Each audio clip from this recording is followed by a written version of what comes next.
Guru Penggerak Angkatan 10 Kabupaten Simelu akan melakukan demonstrasi kontekstual modul 2.3 coaching untuk supervisi akademik.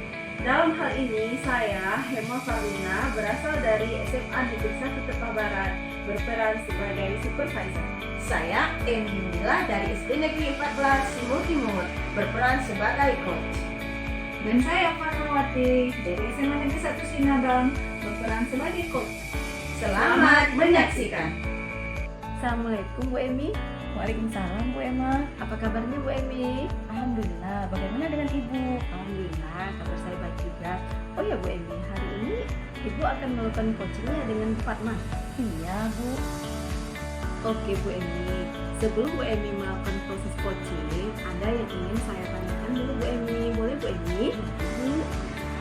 Nanti pada saat coaching antara coach yaitu Bu Emi dan coachee yaitu Bu Fatma, saya akan mengamati dan saya juga akan menilai apakah sudah sesuai dengan rubrik penilaian coaching. Seperti apakah langkah-langkah yang Ibu lakukan sudah sesuai dengan alur tirta atau belum. Lalu kemudian apakah Bu Emi sudah memberikan pertanyaan-pertanyaan yang berbobot sesuai dengan kata kunci yang diberikan oleh coachee. Dan saya juga akan mendengarkan dan mengamati respon serta jawaban coachee. Apakah sudah sesuai dengan pertanyaan yang Ibu Emi sampaikan? Dan jangan lupa Bu Emi, harus disesuaikan dengan prinsip coaching. Di antaranya itu ada kemitraan, proses kreatif, dan memaksimalkan potensi.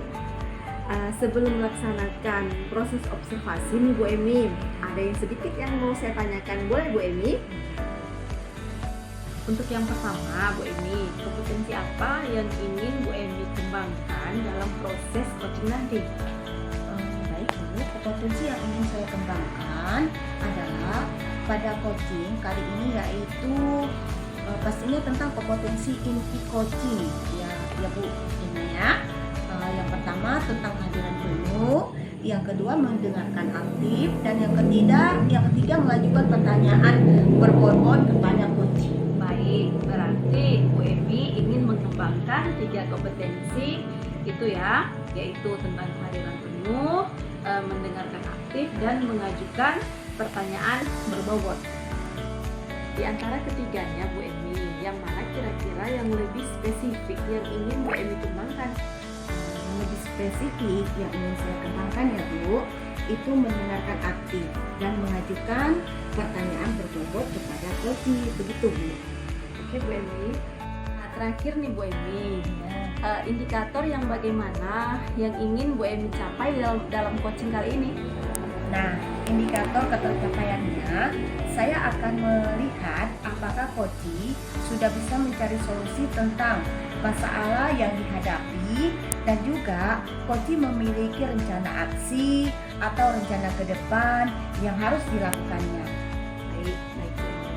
Nah, demikian observasi kita ini ya Bu. Silakan Ibu melakukan coaching. Semoga lancar dan juga sesuai dengan harapan. Dan nanti setelah Ibu melakukan coaching, kita akan ngobrol-ngobrol lagi ya Bu Emi. Oke Bu. Assalamualaikum Bu. Waalaikumsalam. Silakan duduk Bu. Bisa saya bicara sebentar Bu? Boleh Bu. Ibu lagi sibuk? Tidak Bu. Apa kabar Ibu? Alhamdulillah kabar saya baik Bu. Ibu gimana Bu? Sehat juga kan Ibu? Tapi Ibu kira-kira apa yang mau Ibu sampaikan? Gini Bu, ada sedikit cerita. Saya ada sedikit keluhan tentang diri saya Bu. Oh iya Bu, keluhan apa itu Bu? Silakan sampaikan. Mana tahu ya Bu, saya bisa bantu, kita bisa saling sharing.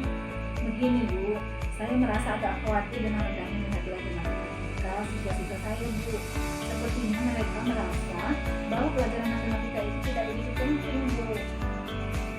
Saya turut prihatin Bu. Jadi dari pertemuan kita ini, apa yang Ibu harapkan dari obrolan kita nanti? Dari pertemuan ini saya mengharapkan bisa mendapatkan solusi mengenai bagaimana cara saya agar siswa saya bisa lebih termotivasi dalam belajar matematika dan tidak sepele lagi dengan pembelajaran matematika, Bu. Mudah-mudahan bisa menghasilkan nilai yang lebih baik nantinya, Bu. Amin ya, amin. Baik Ibu Fatma, saya memahami perasaan Ibu. Ayo sekarang Ibu Fatma ya, kita buktikan mengenai permasalahan Ibu. Dari yang Ibu ceritakan tadi, apa yang menurut Ibu menjadi akar penyebab rendahnya motivasi belajar siswa Ibu ketika belajar matematika? Dan juga kenapa anak-anak bisa merasa bahwa pelajaran matematika itu tidak begitu penting? Iya, Bu. Saya beberapa kali mendengar anak-anak sering mengatakan bahwa matematika tidak akan mereka gunakan di kehidupan sehari-hari mereka, Bu. Dan saya perhatikan mereka cenderung lebih tertarik pada pelajaran yang dianggap mereka lebih praktis seperti pelajaran kesenian. Mungkin siswa-siswa saya itu kurang melihat relevansi matematika dengan kehidupan sehari-harinya, Bu. Jadi mereka tidak tertarik dengan pelajaran matematika. Oh gitu ya Bu. Saya rasa benar apa yang Ibu sampaikan.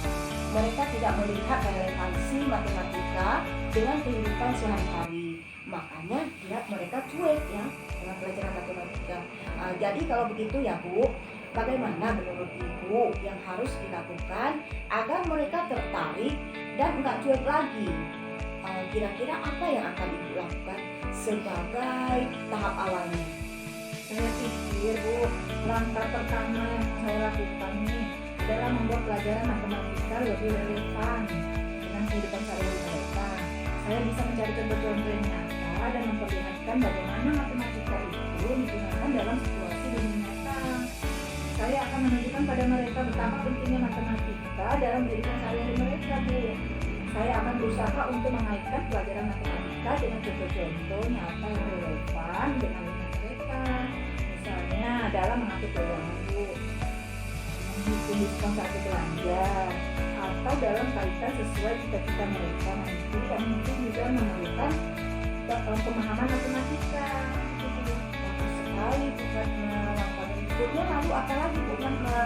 Bagaimana kalau saya coba pendekatan yang berbeda lagi? Saya coba juga untuk memberikan tugas yang menantang, namun tak menarik untuk meningkatkan minat mereka. Misalnya membuat proyek atau masalah yang memerlukan pemahaman matematika dalam konteks yang sesuai dengan minat dan hobi. Masya Allah, super sekali ya Bu. Kira-kira ada lagi ide Ibu yang lebih berlebihan lagi? Bagaimana jika saya juga mempertimbangkan untuk membawa beberapa contoh sukses dari alumni yang memiliki latar belakang matematika dan sekarang memiliki karir yang sukses? Luar biasa Bu Fatma. Sangat tertarik saya jadinya. Jadi seperti yang Ibu ceritakan tadi, kapan rencana Ibu akan Ibu laksanakan? Saya penasaran Bu, rencana Ibu ini terlaksana, rencana aksi yang bagus itu Bu Fatma. Bu, saya akan segera melaksanakan rencana ini dan melihat bagaimana respon siswa saya. Saya juga akan terus berkomunikasi dengan mereka dan memahami apakah minat mereka mulai meningkat. Bagus sekali Bu ya. Selain itu kita perlu melihat perkembangan dari rencana ini ya Bu. Mari kita jadwalkan pertemuan berikutnya Bu untuk mendiskusikan hasilnya. Jika ada hambatan atau perlu penyesuaian, bisa Ibu cari lagi solusinya. Tentu Bu, saya sangat berterima kasih atas bantuan dan arahan Ibu ya Bu. Saya akan melakukan yang terbaik untuk meningkatkan belajar matematika anak-anak saya Bu. Semua terdengar sangat baik bukan Mak? Saya yakin dengan konsekuensi dan upaya maksimal Ibu, kita akan melihat perubahan positif ya dalam motivasi dan hasil belajar siswa-siswa Ibu. Kita juga akan melihat, akan terus memantau perkembangan ini pada sesi coaching mendatang. Kemudian kalau Ibu butuh support, Ibu kalau misalnya Ibu butuh support, jangan lupa hubungi saya setelah pelaksanaan pembelajaran dan jangan lupa ceritakan ke saya bagaimana keseluruhannya. Terima kasih banyak ya Bu Emi. Saya merasa lebih semangat dan bertambah kepercayaan diri saya untuk mengatasi masalah saya ini dan ingin saya melakukan rencana tadi itu Bu. Saya lebih semangat lagi. Makasih ya Bu. Iya, Sampai sama-sama. ketemu. Waalaikumsalam. Baik, jadi Bu Emi sudah berhasil ya melakukan coaching dengan Alur Tirta. Sesuai dengan yang tadi saya amati, ada beberapa catatan ya. Bu Emi tadi sudah berhasil menyampaikan sesuai dengan Alur Tirta, yaitu sudah menanyakan tujuan kepada koci, terus mengidentifikasi permasalahan dari koci, kemudian Bu Emi juga mengarahkan koci untuk membuat rencana aksi. Dan juga Bu Emi berhasil dalam menumbuhkan rasa tanggung jawab dalam diri koci agar rencana aksi yang dilakukan dapat berjalan dengan baik. Saya tadi juga sudah mendengar percakapan Bu Emi dengan koci. Ibu sudah fokus dan hadir penuh. Bu Emi sudah mendengarkan aktif dan Ibu sudah memberikan pertanyaan-pertanyaan yang berbobot sesuai dengan kata kunci yang disampaikan oleh koci. Untuk kedepannya, ini Ibu kompetensi apa yang mau dikembangkan ke depannya setelah melakukan proses coaching hari ini? Oh iya Bu, kompetensi yang ingin saya kembangkan ya Bu, tentunya ingin lebih jauh memahami tentang coaching dengan Alur Tirta supaya bisa saya terapkan dalam kegiatan pembelajaran di kelas maupun berkolaborasi di sekolah. Luar biasa sekali ya Bu Emi. Semoga kedepannya lebih baik dan sukses selalu. Terima kasih Bu Emi hari ini sudah melakukan proses coaching dengan Alur Tirta. Saya akhiri ya Bu. Terima kasih dan untuk kesempatannya. Assalamualaikum warahmatullahi wabarakatuh. Terima kasih juga Bu. Waalaikumsalam warahmatullahi wabarakatuh.